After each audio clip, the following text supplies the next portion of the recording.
Habang inaayos ko yung kadena kasi nga maingay na naman siya, hindi ko po expect na may nakabaon na pala na pako sa ating gulong guys.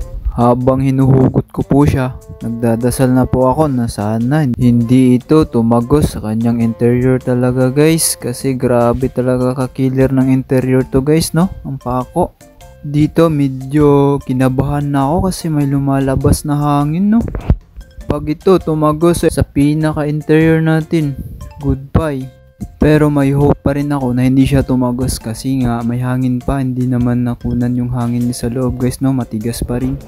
Kaya di ko muna hinugot yung pako na nakabaon guys, baka siguro hindi siya nakunan ng hangin kasi nga natakpan pa yung butas. Baka pag hinugot natin to, lumabas agad lahat ng hangin niya guys, no? Pero ito na, the moment of truth. Hinugot na natin guys, no? Ang haba, mga di-uno siguro yung haba niya guys. At mabuti na lang pahiga yung tama niya guys, no? Hindi patayo.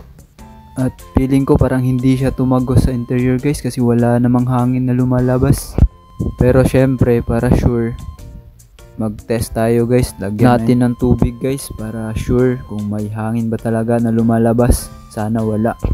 At sa palagay ko matagal na tong nakabaon guys, no? Kasi nauupod na siya.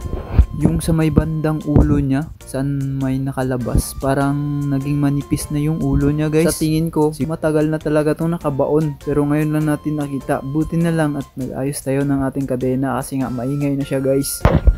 Dito, kuha muna ako ng tubig sa may gripo guys para ilagay natin kung saan tinamaan ng pako guys, no? Para malaman natin kung may butas siya o wala.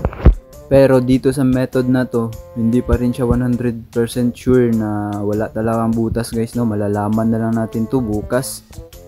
Kung mabawasan yung hangin sa loob ng ating gulong guys, sigurado tumagos. Pero pag hindi, meaning wala. Secure. Base dito sa leak test natin guys, wala naman siyang malakas na hangin na nilalabas guys, no? Meron pero singliit lang ng butil guys. So parang kampante ako guys na hindi talaga ito tumagos. Sana hindi nga. Sana ay vacuum lang itong mga hangin na lumalabas ngayon guys, no?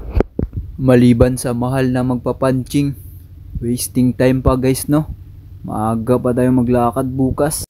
At for sure, walang maagang nag-o-open na shop bukas guys. Siguro mga 9 or 8 AM pa guys. Malalaman na lang natin to bukas kung tumagos siya or hindi. Hanggang dito na lang muna tayo. Paalam!